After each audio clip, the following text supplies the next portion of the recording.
My name is Michiel Borreel, or Michael, you can call me as well. I'm extremely excited and happy to be here and to be able to welcome you here today. My role within Capgemini is I'm Chief Technology Officer of one of the strategic business units. So getting the technology to work, yes, it's my fault that it didn't, so you can blame me. Capgemini, for those that don't know Capgemini, it's a global technology consulting firm. We are in technology outsourcing, engineering services in 40 countries around the world. We have more than 180,000 employees. So and we are almost 50 years old. So if you didn't know us, it's your mistake. You're here in this fantastic space, what we call, like I already said, the Applied Innovation Exchange. And really, we started this initiative. It's a network of 9 labs across the world. And we started this initiative basically because we have entered into this age of time compression, right? What used to happen in a couple of years is now already happening maybe in 6 months. And obviously, organizations, many of our clients, they need to adjust to the changing behavior and expectations of their customers. And that's why we try to help them. We need to help them innovate, as we call it, at the speed of technology change. And obviously, most CEOs know that technology will actually determine their future success or failure. But at the same time, they realize that organizations are stretched to their limits. And so the Applied Innovation Exchange is really targeted at helping customers and ourselves as well in the same process to get better at innovation through discovery, devise, deploy, and sustain. Those are the 4 words that really determine the Applied Innovation Exchange. Now, if you want to find out more about this space and this concept of Applied Innovation Exchange, please talk to the spaded people. And what I mean with spaded people is the people that wear a spade, very simple. And they are actually involved in the organization of this, and they will be happy to tell you more about the Applied Innovation Exchange.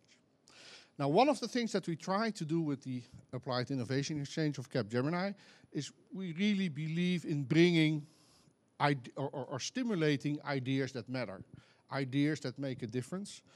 And I'm sure that tonight will be one of those rare occasions where actually we will see some of those ideas that matter. And I'm also very happy to introduce to you a long-term friend. I think we met Pete about 20 years ago when Pete was coming with this article, The Long Boom. And we could discuss if this boom already ended or is still going on.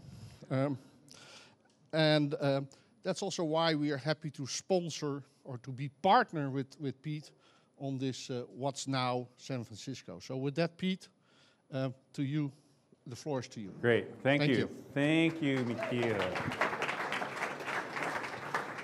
Thanks, everybody. And thanks, Michiel and Capgemini have basically given us this, open this space up for kind of folks like yourself, innovative folks like yourself, to come back every month. We're going to be doing this every month through the course of the year. We had one last month with John Battelle stimulating it, and we got Kevin Kelly this month here. Now, I'm going to introduce Kevin.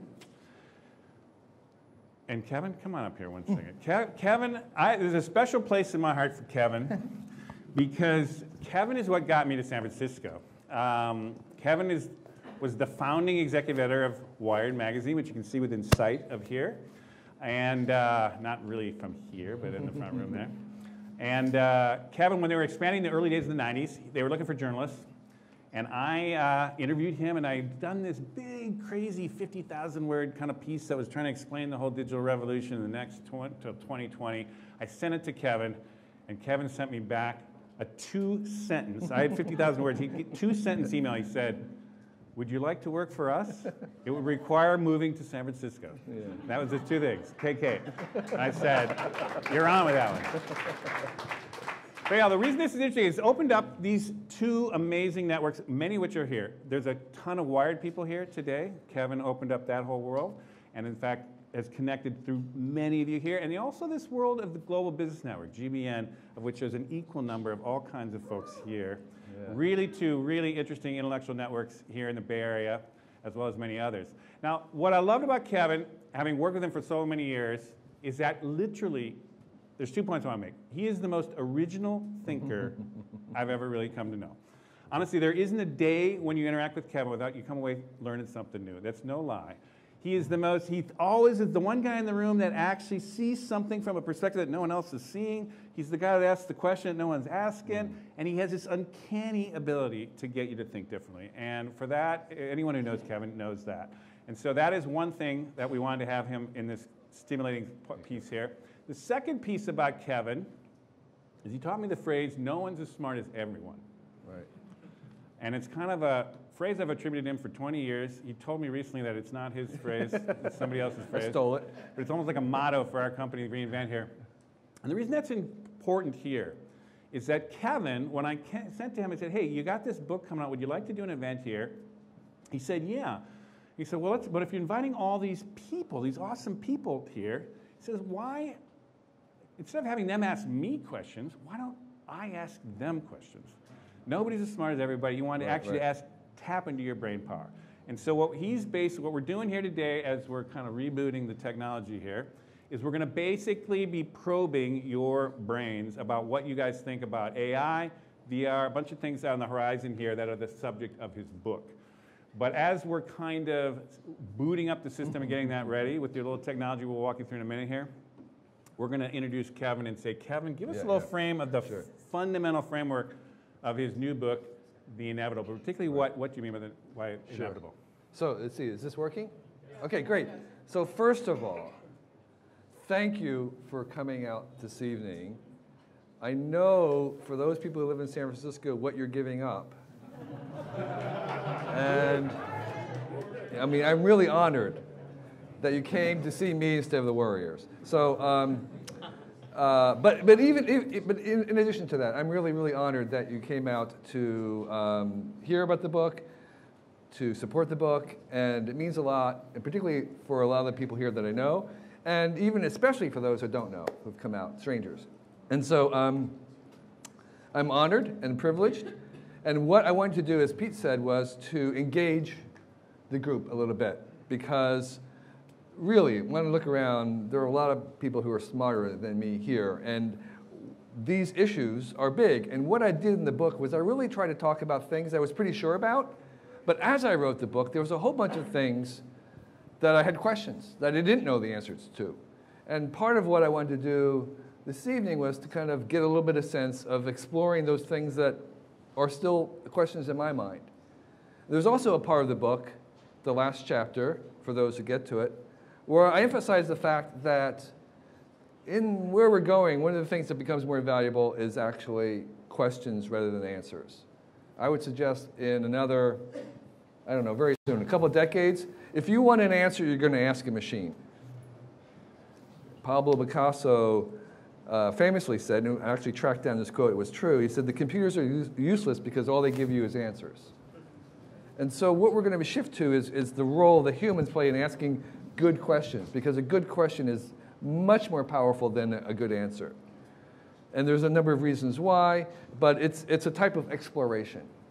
And again, to kind of go ahead a little bit, what humans are really good at versus the machines is exploration. So in that spirit of trying to ask some good questions, we have a bunch of questions that we're going to ask. We'll tell you about how this works, but let me just spend another 2 minutes talking about the general framing of the book and the assumptions behind what I'm talking about. So the book is controversially called The Inevitable. And there's a lot of people to whom nothing is inevitable. There's no such thing as inevitability. And that's a very strong version of the word, where you rewind the tape of life and you get to be this have the same thing happen again. You're here sitting in the same chairs. That's inevitable in the strong sense. I'm using it in a much more lighter, softer sense, where there is generally a drift or a gravity in certain directions. And we have very large, complicated things. They tend to move in a certain direction, and that direction is the things that I'm talking about, that I'm most concerned about, is can we identify those directions? There's a Copernican revolution coming in our own concept of ourselves. So we, hundreds of years ago, had the idea that our planet or our home was at the center and the heavenly bodies revolved around us. And then we discovered that, no, we're the third rock from the sun. But even more, we discovered that we're actually the edge of the galaxy. We're not the center of anything. We're just at the edge. And I think right now we have this idea that we have a general purpose intelligence. But it's not general purpose at all.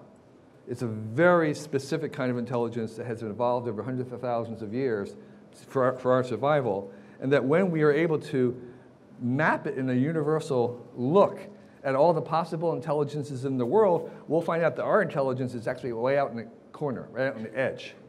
It's not at all general. It's a very specific species of thinking. It's this particular mix. And so we're going to be, what I think the next decades looks like is us creating as many different species of thinking in mind as we can to do very specific chores, to complement us in many different ways. And these minds that we're going to make will be codependent on each other. Sometimes they may require a whole little ecosystem of minds to work and to support each other. And we'll add more complexity to these minds, different kinds of thinking. So that's that idea that it's not a human-like way of thinking, that it's actually something that's more, that its chief attribute, its main benefit is the fact that it does not think like humans. So that when they drive your car, they're not driving like humans. They're driving like a car driver would. And so they're completely focused. And so I think that's an important, to me, an important aspect to understand about AI. And I think we have it ready. So should Wow. a good little introduction here. So folks, we're going to try this. I hope it works. Everybody had one of these on their seats? All right. And everybody in the back has this? This is the test. This is a test. This is not what we're just trying it. It's like, how do you know Kevin Kelly? We're just, now here's it. You could choose one or the other. You can change it. We have a little timer going. I think it's going to be 10 seconds. And at the end, we're going to see how everyone's collective wisdom came together on a chart over there. So going right now, you've got 10 seconds. How do you know Kevin Kelly? How do you know when Does it, you touch it once, you can change it if you want, but once it hits, boom, that's how we know. Okay. Hey. We got friends, fans. Okay. All right, there's some people who don't know who the hell he is. All right. Next question. This is another warm-up. What do you know about his book, The Inevitable? 4 answers. It's 8, 7, 6. Put in what you know. 3, 2, 1. Boom. 7% have read it. Wow, okay. Heard it. 7%, Absolutely yeah. nothing, though. 25%. Okay, that's good to know. That's good to know. And the final warm-up question to get you together is, do you consider yourself to be innovative? Well, thinking, do we have innovators here or not? 5, 4, 3, 2, 1. Okay. Boom. Boom. It's an innovative crowd. All right. All right, now for the real questions. Kevin's going to drive, and we're going to do a batch of about 6 of these, and then we'll have a little quick commentary, and then we'll keep going on. So we'll have 60 of these in a row, and the answers will be displayed after each one. And then I'd like to have a little discussion about what we've learned from each other about this, and then I'll talk a little bit more as well. And so we'll kind of go through a couple iterations of this. So next question, please. Do you consider Siri or Alexa an AI? Oh, I see.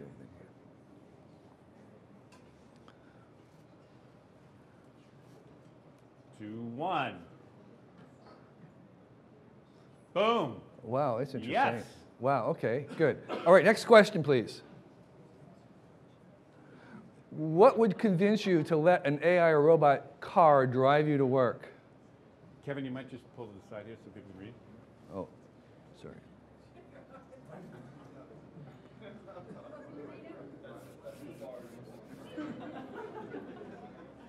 How do we give another answer?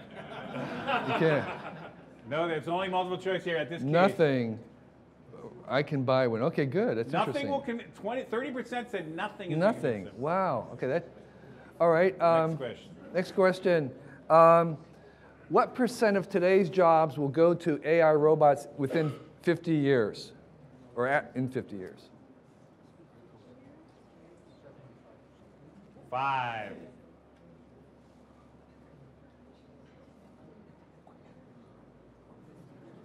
Whoa. Kevin, you're in the way here. Could you just get... Okay, I have to move back and forth. Okay.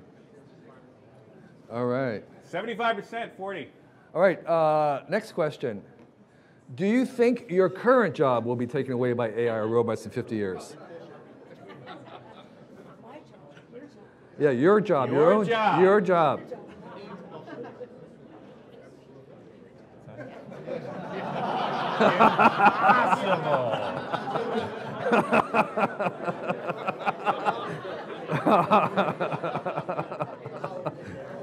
Okay, all Next right, question. all right.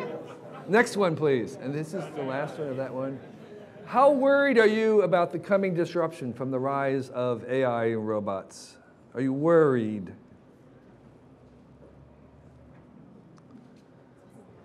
Wow. Mostly excited. Wow. Not worried at all. Wow. Okay. All right. So last question here is, would a universal basic income solve the problems created by increasing automation? Does everyone know what that universal basic income? Yeah, right. All right. 10 seconds.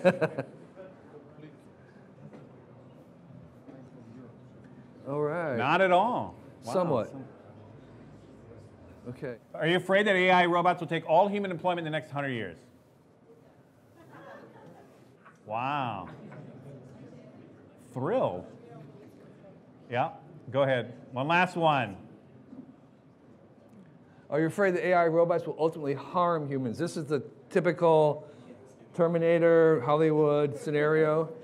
They kill us. And by the way, this is the question that I get every single time I do a talk, without fail.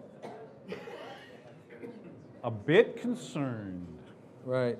Never think about it. Okay, so is there any more on that No, batch? that's All right, it. so that's the first batch. I'm just wondering if anybody was surprised by what this room, which is probably, we're at the center of the universe. This is a remarkable group of people who are making this future in many ways. In fact, there are some AI researchers here. And was anybody surprised by the responses? Nobody? Yeah, you were. Okay. Mikhail, we also have mic runners here. We are videoing this, but we'll be running these to you as quick as we can. But go ahead. So representing the European continent, I think I was surprised with the base income. So if you would ask the same question about the base income, I think in Europe we would vote much higher. A couple of weeks ago in Switzerland, as you probably know, and Switzerland is the most conservative country in the world, right? 25% of the population voted in favor of a base income. So, But 75% voted against it. okay, Yeah, but, okay. But it's a start. Yeah, sure. All right, so any other comments about, yeah. Oh. Is your assumption that the jobs will be the same in 100 years, or that there will be new jobs? Right. I'll talk about that. Yeah. There's one more. We'll take one more right there. I was surprised how confident most people were that they weren't going to be affected as much. That a lot of egos in the room. Right.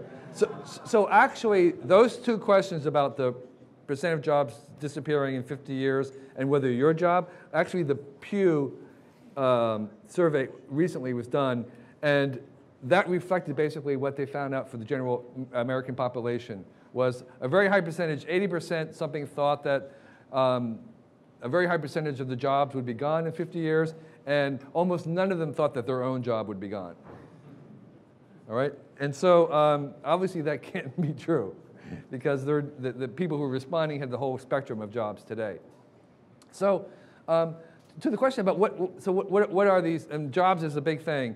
And I have my own version, which, by the way, while I think the coming of AI is inevitable, I think there's a lot of other aspects of it which is not. So my general rule of thumb is that the large-scale trends of increasing AI are the things that are inevitable, but the particular, specific species of these, that's how they come out. The character of what we have is something we actually have choice in. It's not predictable, and it matters a lot. And so the nature of the jobs coming, I think, is not necessarily at all inevitable. Something we have a choice about. But my suspicion is that the kinds of jobs that will go to the robots are the ones that, or I should say, the kinds of roles or tasks that go to the bots, or anything that can be specified in terms of efficiency or productivity. So if you have a job or a role or a task, whether it's white collar, blue collar, whether it's manual, or something that's paperwork, or there's pushing symbols around, if it can be specified at all in terms of its efficiency or productivity, that goes to the bots. And if it can't, then that's something that we're more likely to do. And so my examples would be that science is inherently, by definition, inefficient. Because you're making experiments, you're doing things that don't work, you're trying stuff, you're going down a dead end, you're backtracking. That is all highly inefficient. If you were to really make science efficient, you would just do the same experiment that worked over and over again. Innovation is the same thing. It's by definition inefficient because you're trying things. Exploring is by definition inefficient. Art is inefficient. Human experiences, interpersonal relationships are by definition inefficient. And so all those kinds of things are things that our roles, that will gravitate to those roles, while any kind of a task that can be specified goes to the bots. And so I think over the long term, while productivity goes to the robots, what we become involved in is creating new things and creating new roles and creating new tasks that we want done that we didn't know we want done. So we're going to make up new jobs, and as we figure out what they are, then we give them to the bots. So our job is to invent jobs for the robots. That's the short answer. In the long term, we are just constantly inventing new things that we want done, and as we figure out them, then we kind of set them off. But our job is to be the kind of exploring, figuring out, and that's a very inefficient process. And the other reason why I think the bots aren't going to do them is because they don't know what we want. But they'll help us understand what we want. So these come from us. They're our drives, our desires. So that's Kevin, that's a good segue right. into the next exactly, section. Right. So next, there's this question. When, if ever, will we program AI robots with emotions?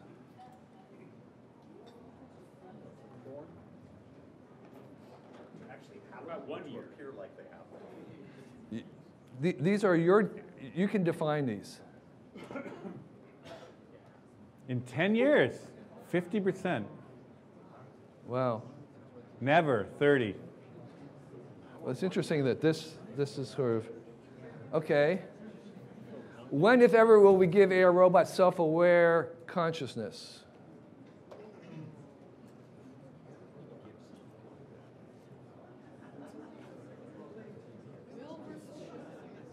Will. Yeah?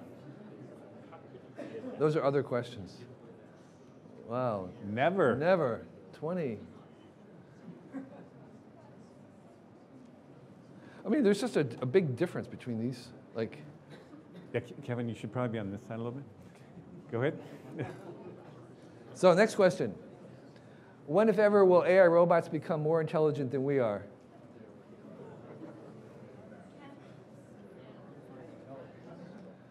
Of course, this is a trick question because I don't believe that's a legitimate question myself.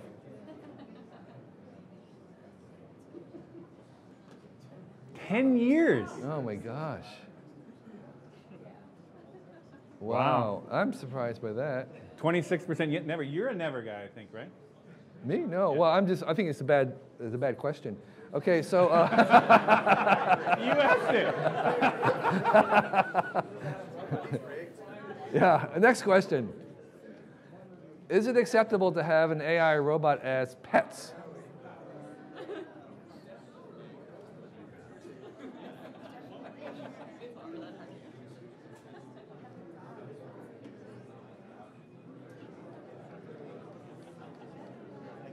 I guess so.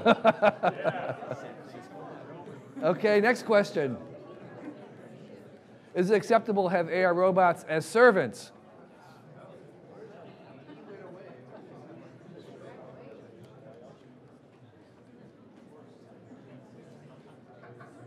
This question crashed the system.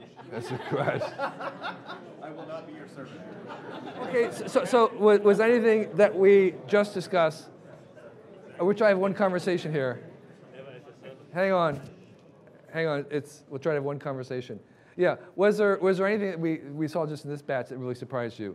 Yeah. Who controls, who meters the AI? Does our government become the meter of AI of how nefarious or? So was there anything that was said that surprised you? Any responses? That it's getting more accepting. You mean that there was those high rates of acceptance that people thought was really coming? That was surprising? Okay. How about you? What surprised you? I think I'm very surprised that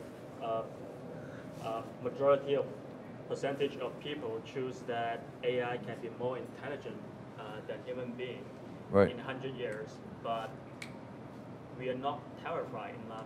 Okay. So he's surprised that people expected it so soon. Yes, right here. But isn't it already more intelligent than humans? Isn't it already more intelligent than humans? In some dimensions, your calculator is smarter than you are in arithmetic. All right? Your GPS is smarter than you in spatial reasoning. Maybe way in the back there? Yeah. You? So it's interesting that most of the room thinks that they're more intelligent than us, but they're not going to take our jobs. Yeah. That was like from the first round. Yeah. So. Right. So someone in the back. Andrew. Okay. I was intrigued to see that people feel that they will be as intelligent or more intelligent than us relatively soon, but that it will be okay for us to have them as pets. And I think there's a huge moral issue. Right. So Michael, let's see. Is everyone hearing those? Yeah. Michael. I'm jumping the gun a little, but who funds the inefficient? Because you practically gave the dictionary definition of arts and research. I didn't actually understand that. Who funds, who supports the inefficient? Who supports the inefficient? I see. I think humans support it. I mean, that's what we want to do. You used a lot of words like intelligence and awareness and consciousness that I think need further definition. Exactly. Right. I think so. Maybe we'll just stop for a second. So I think this is one of the things that I was kind of hinting before is that there is no real scientific definition of intelligence. There's no scientific definition of consciousness. We don't even have any metrics to ascertain whether somebody is conscious. There's an attempt right now to try to look at whether there's any biological evidence that somebody's conscious. Right now, the only evidence we have is if you tell me you're conscious, and that's it. So those things. So we're completely ignorant, really, of these questions. And I think, curiously, the major tool for understanding these questions is going to be AI. AI is going to be the way that we answer these questions about what intelligence is, what consciousness is, because we're just kind of constantly try and make them. And then in our failures or successes to make them will be the way that we will actually come to understand them. There was Feynman who said, if I can make it, I can't understand it unless I can make it, create it, and that's sort of where we are, is that we're actually going to find out what intelligence is, what consciousness is, what self-awareness is, by actually trying to make it. And so, so I think these questions are, in a certain sense, really unanswerable until we have better definitions. But just keep that in mind when people start talking about that. So where are we right now? We can start again. We can get into this section. Okay, so, no, there was, we missed, go back to that one? yeah, we missed one. You want to know about Oh, yeah, right. So is it acceptable to have AI robots as slaves? We didn't answer the servant one, did we? Henry. We got, take this one here.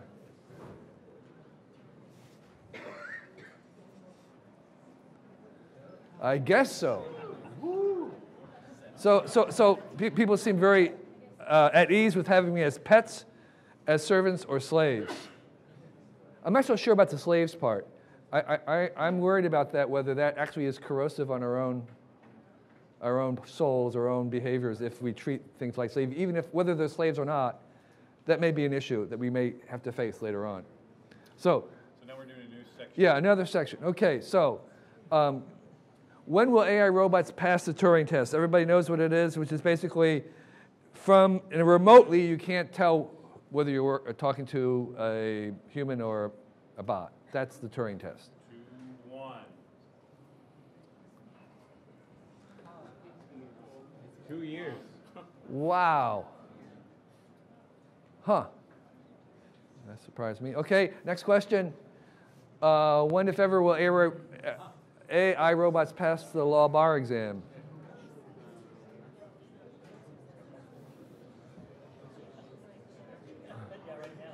Right now.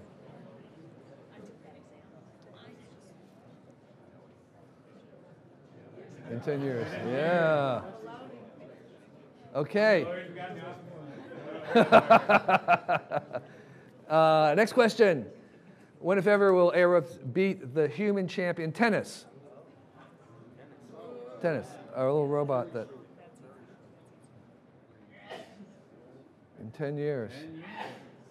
Okay. Is there another one on this? Yeah, one more. 2 more.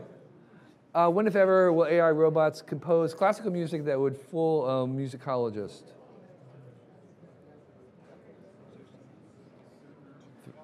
4 more. What? We can skip. Can you make them faster? Write a best-selling novel.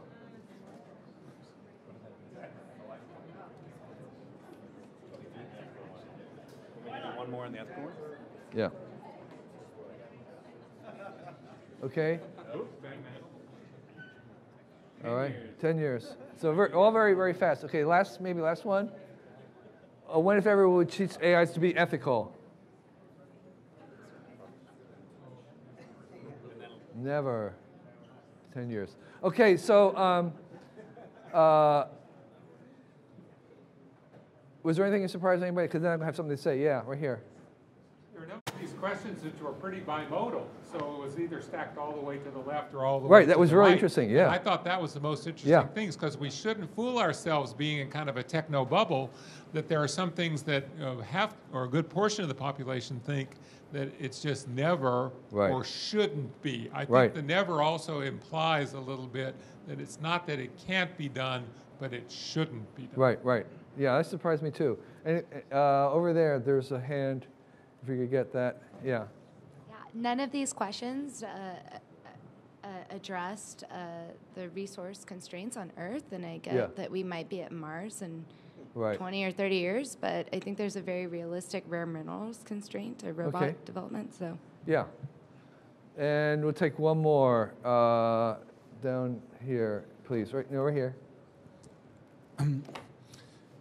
Although it's intriguing that AI is moving forward, there's comparable technology going in place right now that's competing against it in regards to the humans advancing in adaptation and evolution.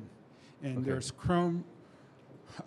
chromosome research being done by DARPA right now to create superhumans, both in intelligence and physically. Right, you're right. And it's moving along very quickly. So even though we may project that AI may be this panacea, however, we may surpass it and integrate it within us. Right. What do you think about that? So I didn't really talk about genetic engineering at all, but that's certainly another whole dimension. So the thing about the ethics that I like to comment on, and I was struck by this bimodal display, which really surprised me. The thing about the ethics is that right now there are groups of people trying to teach AI ethics. That is an entire, almost kind of a field of study right now. There's a group at Google. There's some groups in UC that are going through this process of how do you teach ethics to an AI. And the first immediate chore was to teach the self-driving cars to get over the trolley problem, which is self-driving cars driving down the road and there's a crash, and it can either turn into the barrier and maybe injure the passenger, or it could turn over this way into the traffic and hurt a pedestrian. And so the question is, which one should it favor? Because it has to turn somewhere. We give ourselves a pass. We say, oh, we didn't think about it. We didn't have time. It was just an accident.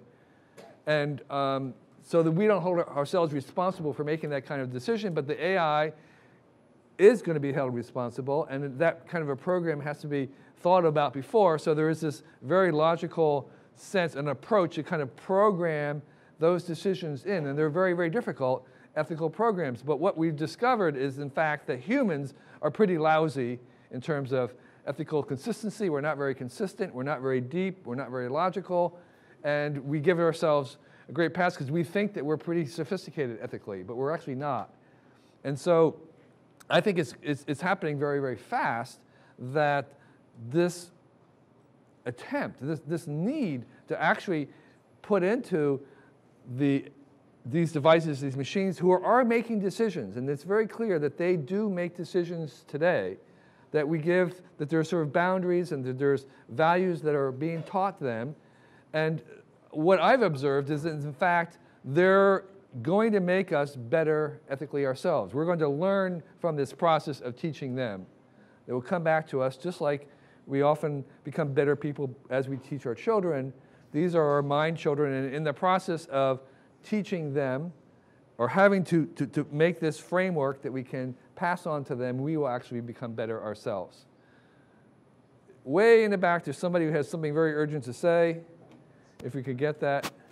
Not urgent, but I think that I heard at a travel conference a year ago that if a car has to decide whether to kill the passenger or kill the old lady, that car by definition is going too fast. And so I think there's something also that that having to confront these choices means that we need to change how we behave, that it might be that self-driving cars might make all the other cars drive a lot slower. And I think the societal impacts of that are worth considering as well. Yeah, and there's actually, I mean, I know I can't repeat it. You have, I think can you repeat just your conclusion? Hi, sorry. Can you hear me? Yeah. I heard at a transportation conference about self-driving cars the other day that this maxim that if a self-driving car has to decide whether to kill the old lady on the sidewalk or kill the driver, then by definition that car is driving too quickly. And I think the idea that having to program that choice in is the only choice is maybe a false kind of dichotomy, that we might also have to do things like program the cars to drive slower, and that the algorithms might have something to teach us about how we behave. Yeah, I mean, I sort of doubt that's the solution, because whether they drive slow, I mean, people die at very slow speeds as well. There'll be some kind of decision. In fact, the issue is more of whether you're allowed to sell a car with the advertisement that this car is programmed to give priority to the passenger. You can imagine Audi or somebody like that saying, our cars give priority to the passenger. The safety of the passenger comes first. That's going to be, and so is that ethically okay? Whatever speed they're driving at. So this is, and then once we get into robo-soldiers and things like that, these decisions become ever more important, because the thing I want to emphasize is that they will be making decisions. They already are making decisions, and so training them becomes an important aspect of what we're doing. But we are actually not very good at it ourselves, and there's a chance they actually may be superior to us. And this is, by the way, one of the arguments to have robots have a kill decision rather than humans, is because they are maybe less emotional, that they maybe are even superior ethically, and that they're clearer thinking. And so while I object to that, I think that is an argument we're going to hear. So this is happening now. This is already now, this is happening. So, okay. So we move to tracking. Yeah. Tracking and data collection. I would consider letting a computer track some part of my life in exchange for compensation.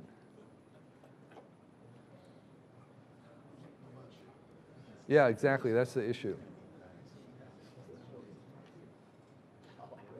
Absolutely. Absolutely. It's funny because, oh, this is really interesting. Only a few people don't know. Okay, next question. I would let 100% of my life be tracked if I was paid twice my salary each year.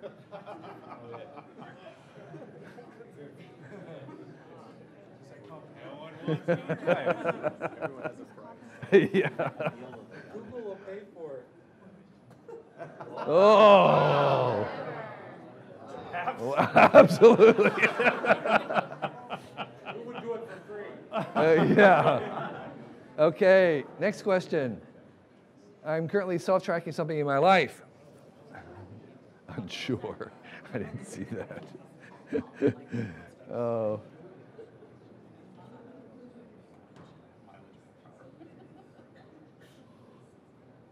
Yes, okay. Next question. In 25 years, 90% of my activities will be tracked digitally somehow.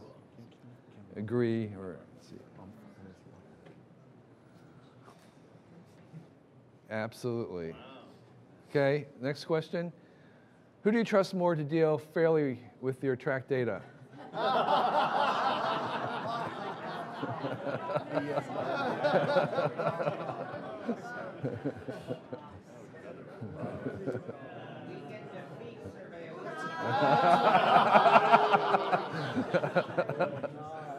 Oh boy, wow. Okay. All right. Is there any more on that one? One more, last one, okay. How worried are you about the loss of privacy in the years ahead?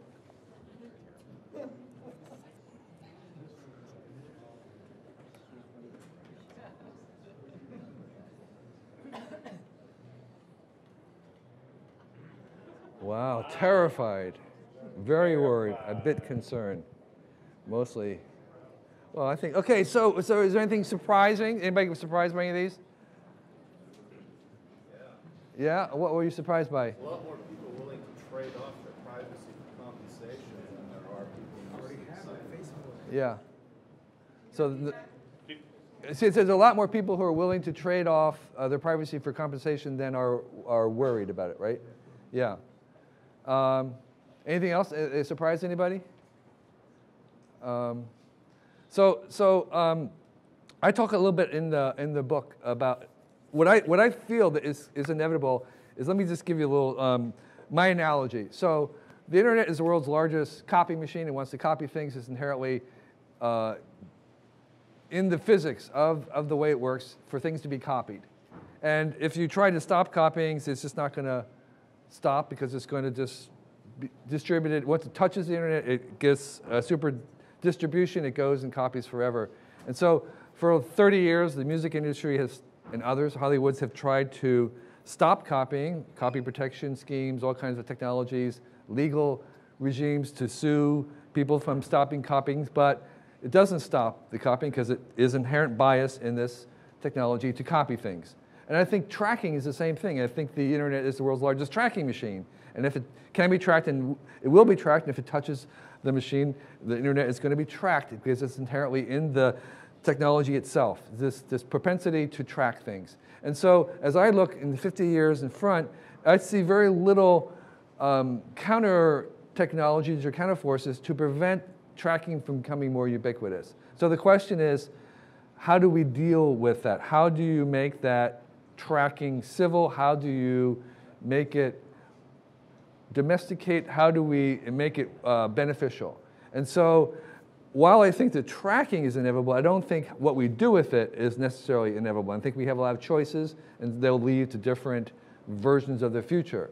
One of the things that I think, again, is not inevitable, but I think one of the ways we can civilize this inevitable tracking is something I called covalence, and I talk about that in the book, which is to try and restore some of the symmetry that we have in the knowledge, so that we can at least watch track who's tracking us, hold them accountable for whatever information is, be able to correct it, get immediate direct benefits from whatever that is. And so right now that symmetry does not exist in most cases, and it's actually hard to imagine how it could exist in some situations, but I believe that actually that we can make technologies that would facilitate that covalence, that symmetry in the knowledge. And so my take is that we need to be prepared for the fact that we're not going to be able to reduce necessarily the amount of tracking, whether it's self-tracking or friends tracking us with Facebook, tagging, companies tracking us, governments, but we can, in some ways, change the character of it through new technologies and make it much more civilized. So, which brings up the next one. Okay, the last batch. Transparency. No one should be able to photograph my backyard from a drone.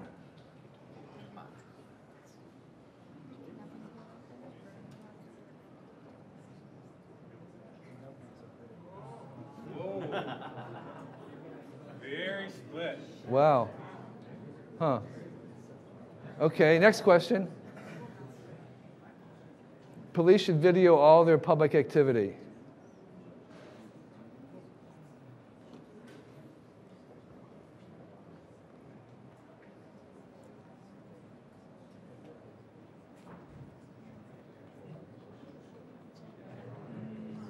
Wow. Okay.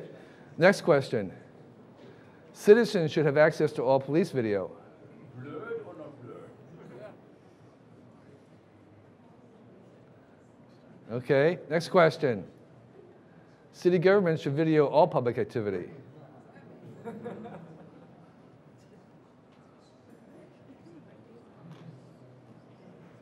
Next question. Citizens should have access to all video of all public activity.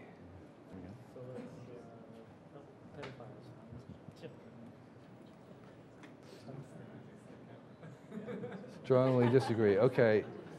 One should be able to track my activities even in public, even if I am in public.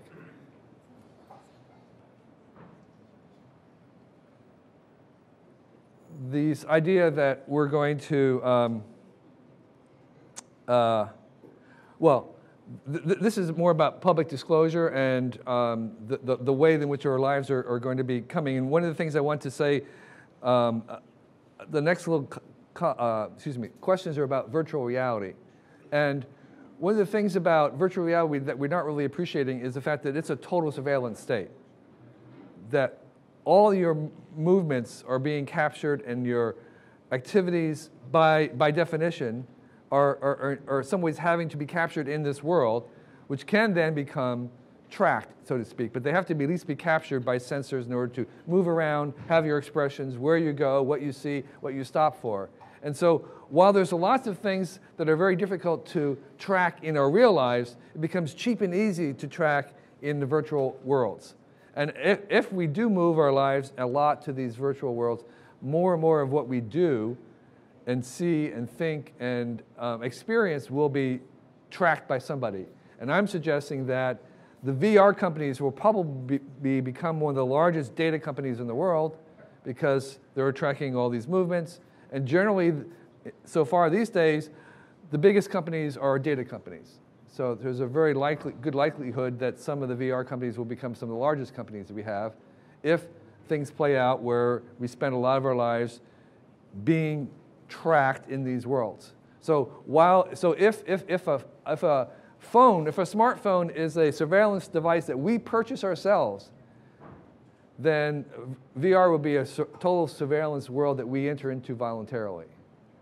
So just that's sort of what we want to be aware of. Which brings us to the final. Right, so last batch of questions before we... So have you had a VR experience? Unsure. The unsure is...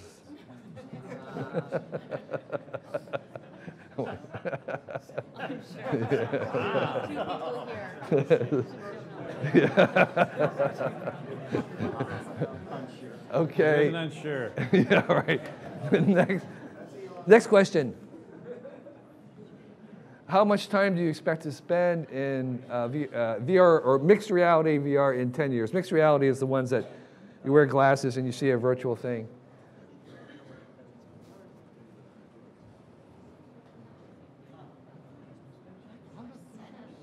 10% of your time. 100%. Wow. Who are those people? Yeah. Okay, next question. If a married person's avatar has sex in VR, does it count as cheating? All right.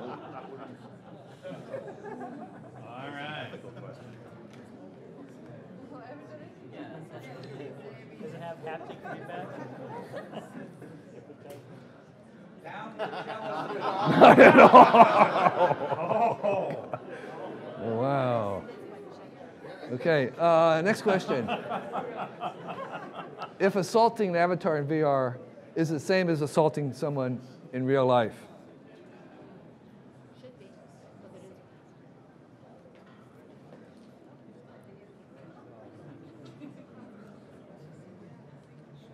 I originally had that one first. Oh, not at all.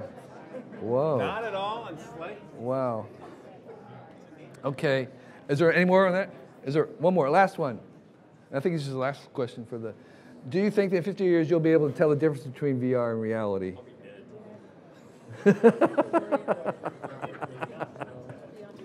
Okay. So I thought there was a couple surprises there.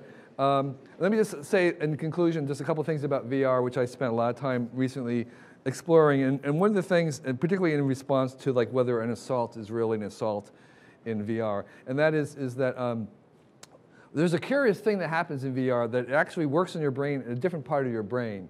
So right now, when we're watching a screen, we're still kind of watching it with the forefront of our brain. We're kind of aware, we know things.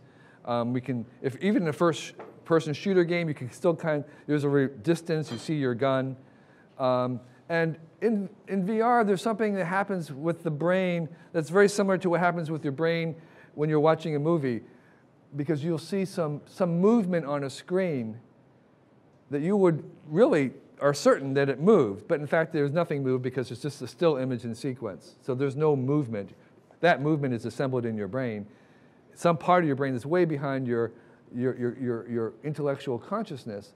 And the same thing with VR, there's a sense that this is a present, that this thing is really here, that is really there, this person is here, that's being assembled in your brain at a place that's not in the front.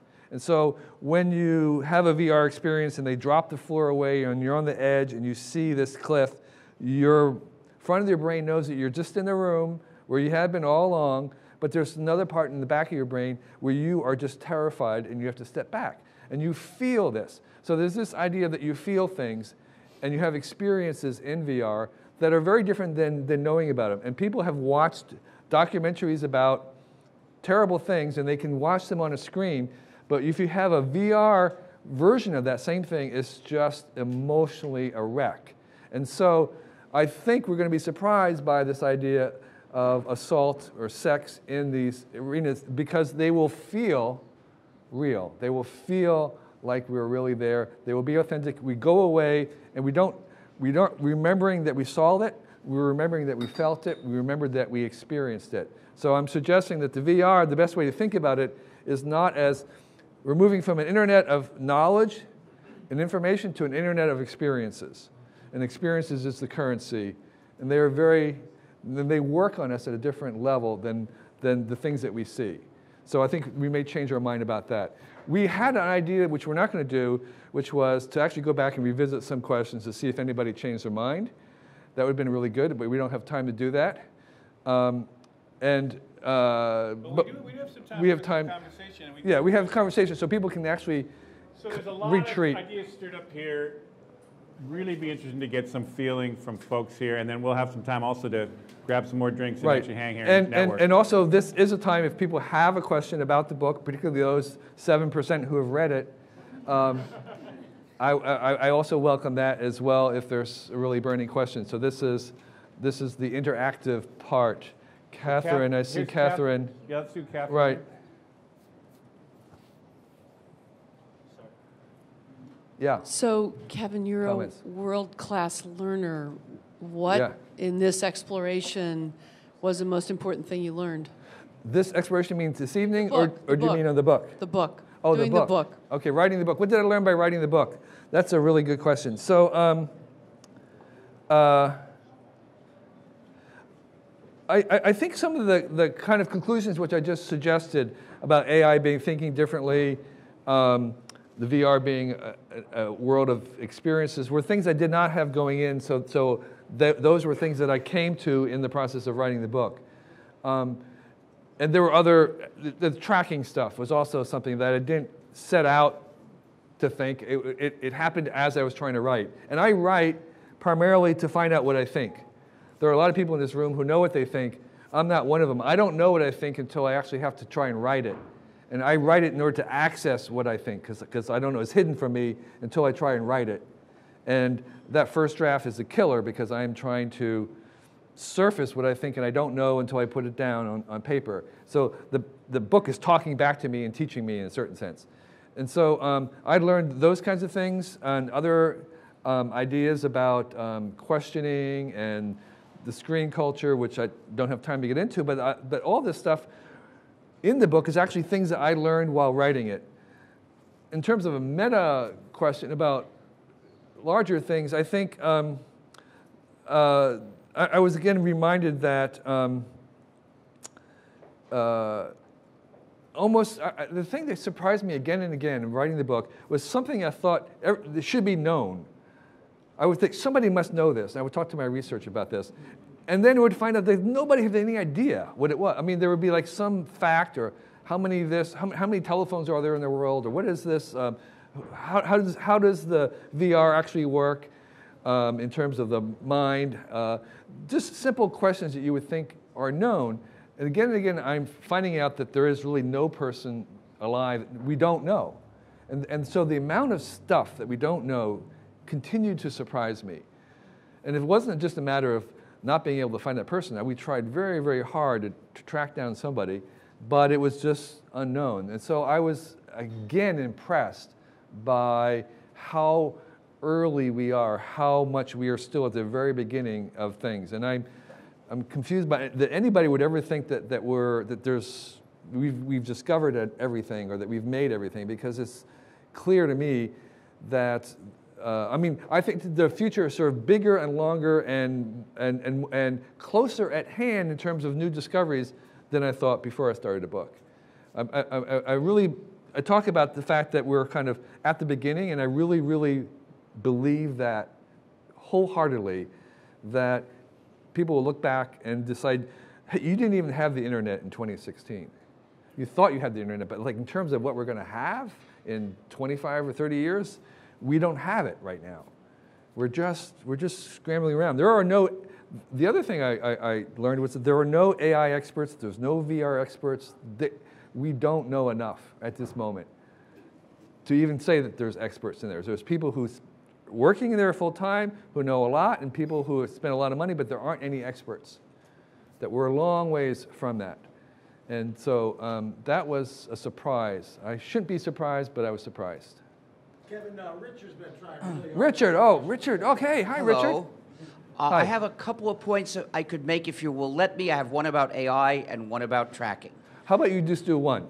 What? One well, point. Then I won't talk about AI. I'm sorry. Okay. We can stop tracking. And the reason is tracking is not like copying. Individuals want to share copies.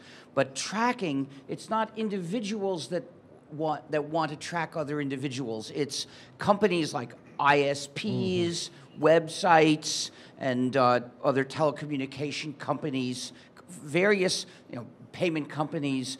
They are doing the tracking. It's easier to stop them than to stop individuals. If there's a law saying they're not allowed to keep records of some data, most of them really won't. And if they ever did, they'd not dare admit it. And so we need to stop tracking in order to have democracy. And rather than take up your time, look at GNU.org/philosophy/surveillance-democracy.html. It presents why there's an absolute limit on the amount of surveillance that is compatible with democracy, and we're far above it. It also presents various practical solutions to reduce the surveillance. I simply refuse to use almost everything that tracks people. I don't identify myself. If I visit a website, it's either through Tor or with somebody else's computer. I don't want them to know where I am, even if they do know who I am. Okay. I pay cash. That's why I wear this button that says, "Don't be tracked, pay cash." The only thing I pay for with a bank card is airline tickets because I can't stop them from demanding to know who I am. Okay. But I won't buy things for and say who I am. All right. Yeah, that You can do it too. yeah, that you're right. FSF.org and join. Right. That back there. Right. Yeah. Just in response to your question, just for a comment, if I may. Yeah. That notion of, and I was struck by some of the responses to the questions about privacy and the juxtaposition between people's absolute angst about privacy and at the same time giving up data. And I think that some of this comes from the way that people do not value the data that they have and give up. And to me, this is seen always, and I'm just flummoxed by it, all the surveys you get all the time from companies who are looking to get your responses. We give them up glibly, they use them, they're an economic value to them, but we ask for no economic value to give that information. So we're giving it up for free, we're losing our privacy, but we do it without even thinking about it. Right. So there's that juxtaposition, of wanting this privacy but yet giving it up so easily. I don't quite understand that. Right. So I think that there's two axes, and there's an axis of this privacy or transparency, roughly, but that they're actually tightly coupled to another axis, which is between personalization and generic treatment.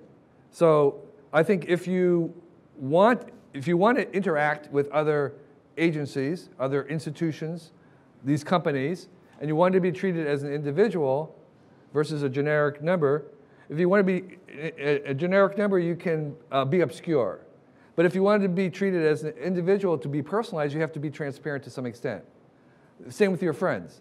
For your friends to treat you as an individual, as unique, they need to know about you. So you're going to be open to them. So I think but those two axes are tightly bound. So that if you want to have ultimate personalization from institutions and people around you, then you have to have ultimate transparency. If you want to be closed and obscure, then you will be treated in a more generic way.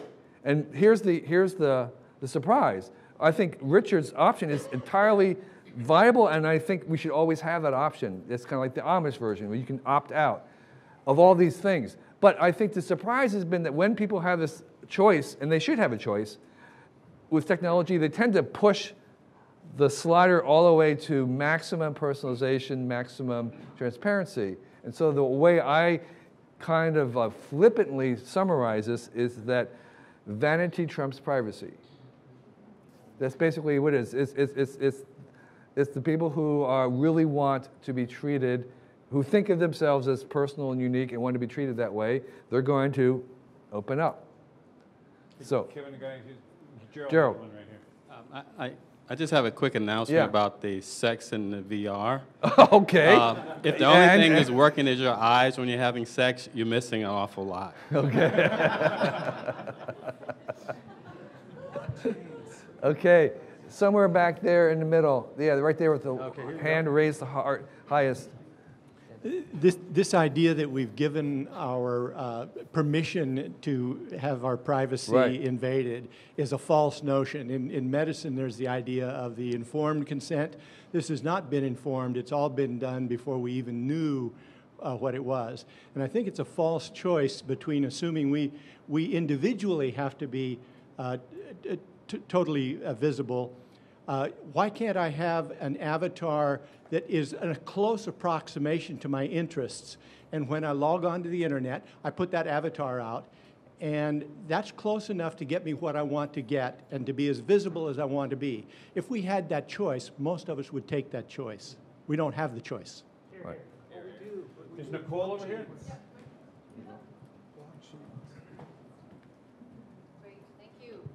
Hi. So Kevin, thanks for saying that thing about VR and sexual assault. I was an early female blogger, and I was stalked and bullied, and it wasn't even VR, and it was very disruptive. So I think Marshall McLuhan said technology amplifies a lot of our human capabilities, and so if that's the case, watch out for VR. All the shit that's happening in our real world is going to happen in VR big time. So thank you for that. But my question is, one of my first career was as a pollster, and I was looking at all the data and seeing all the. This is such a rarefied space here. You know, exactly. Like seriously, we are like the bubble of the bubble of the bubble, right? Right. So I'm so curious. Like, what would an audience in Jakarta think, or Joburg think, or Jerusalem think? Like, have you had any other non-Western or non-Bay Area responses to what you're talking about? Yeah. I mean, I'm not doing science. This is not science at all. This is entertainment. Okay? I mean, really. Really. That was a good response. Right. But have you gone abroad yet? Have you tested this with? Well, I mean, I live abroad, but I haven't done these kind of polls here, so I don't know. But you're absolutely right. I think you would get different answers, but it would be. I mean, it's worth doing. Somebody should do it. You should do it. But there would be, that would be a wonderful thing to do. At one time at Whole Earth, I did this thing called the Global Teenager, and we sent a writer and a teenager around the world to do a little informal polling, not of this kind of stuff, but of other things. And we went to many different continents and countries around the world to see, like, what teenagers were wearing, what kind of brands they could identify, what kinds of music they were listening to, what they were studying to school, just to see about these cultural differences. This was 20, 30 years ago. So I think it would be a great project for somebody, but this is not science by any means. This guy on the way back there? Yeah. Okay, so I have a question based off of, contingent on another question. Do you believe, or do you envision... Is this a question for everybody or a question for me? A question for you. Okay, I'm sorry. Go ahead. Okay. Do you foresee a future similar to the Ernest Clyde, like full immersion in VR, full hepatic suits, deep neural tapping? Could you say that again? Hold that up a little closer. A VR. Do you envision VR taking on a shape similar to the Ernest Clyde Ready Player One, fully tapped into a VR reality, living most of your life in a VR space, full hepatic suits and neural taps? So the question, for those who haven't read, there's a famous science fiction novel that's becoming a film by Steven Spielberg called Ready Player One. And in that story, there's an oasis, which is this VR world that people spend most of their day in. It's where all school happens. It's a very extensive alternative mirror universe almost. And they suit up in a very sophisticated way so they have a full reality immersion. And the question is, do I think that's possible or coming, or what's the question? The contingency is, do you think that is a reality, let's say, in the next 100 years? The next 100 years. Yes, I think that is a inevitability, but I don't think, the question is like, well, how many people are going to spend their time in it? Will it be most of the world? Will it be a few people? So I think that option will exist. I think, I mean, people, there is a group of people in America that's only 5 hours from New York City that are living without electricity. They're very extensive. There are a lot of, they're growing. There's, I don't know, maybe 500,000 of them. They're completely opt out. So that's within this country. And so I don't think that, I think we're moving into the world where there's so many new things being made, so many new technologies, that curating what you're doing, selecting what you do or don't do, and opting out is actually going to become the norm, because you simply can't do all of them. So I do think that there will be that option, but what I don't know is, well, how common will that option be? So there will certainly be some people who would be attempting to do that, but whether it's the majority, that I don't know. We've got time for two questions more. Gosh, so many people. Maybe Matt? I'm curious if the divisiveness and the answers in some of these things. Wait, go ahead, repeat that, please. I'm curious if the divisiveness we're seeing, or the polar differences in the answers to these things, including who do you want to be your surveiller of choice, right. Will lead us to some really interesting societal, cultural, political shifts in terms of affiliation. So you talked about opting out, but who are you going to opt in with? And do you see these issues as becoming the more dominant political issues than some of the things we see today? Yeah, I mean, yeah, right. You could have like, you know, the VRs versus the naturals versus, yeah, I mean, there could be those kind of the cultural divisions. I hadn't thought about that, but that's a possible scenario. For those people who like we're going to work with AIs versus those who will never work with AIs, that's possible too. Yeah. Well, there's a guy going really bonkers in the back. This is the last question, and we're going to then break, and there's plenty of time to talk with schmoozing around. What levers do we have to shape the inevitable for the good of the many rather than the few? Right, right. So I think legislation, as Richard was saying, I think legislation, I think other technologies. And so I take a very technogenic view of the world. I think most of the problems that we have today are actually caused by technologies we invented in the past. And I think that most of the problems we're going to be headed to are going to be made by the technologies we're creating today. But I also believe that the solutions to those problems are not less technology, they're actually more and better technology. So I think there will be issues of inequality. There'll be all kinds of issues coming up. There'll be ways in which these technologies are abused. They'll be weaponized. All those things are also inevitable, but they also follow the same forms I'm talking about. They also will use more AI. They also use more sharing. They also will use more accessing. So the same dynamics that are working with the things that are positive will also work with the things that are negative. And but I think my solution, or my suggested solutions to the problems that they create, is actually to add not less, not to prohibit them, not to dial them back, but to add more and better technology. And so the answers that I think are in making more choices, more possibilities, more options through technology to solve the problems that technology has made in the past. And of course, that just goes on, but that just opens up more and more possibilities. So that's the solution, I think, is yes, there are problems that are being made, but prohibiting these things, trying to work against them that are inevitable, don't work, but we can make choices, character, specifics, by making new technologies that will shape those. So I think we're going to move to... well, first of all, we're going to say thanks to Kevin. Yeah. But, so, you want to write? There's one thing. Yeah. And also, I want to thank you because this was an experiment, and you'll have to decide whether it was successful or not in terms of this technology, this more technology. And I really thank you for playing along with this evening. I hope it was fun for you. It was fun for me. A lot more fun than just talking. And so, again, thank you for playing along. Thanks.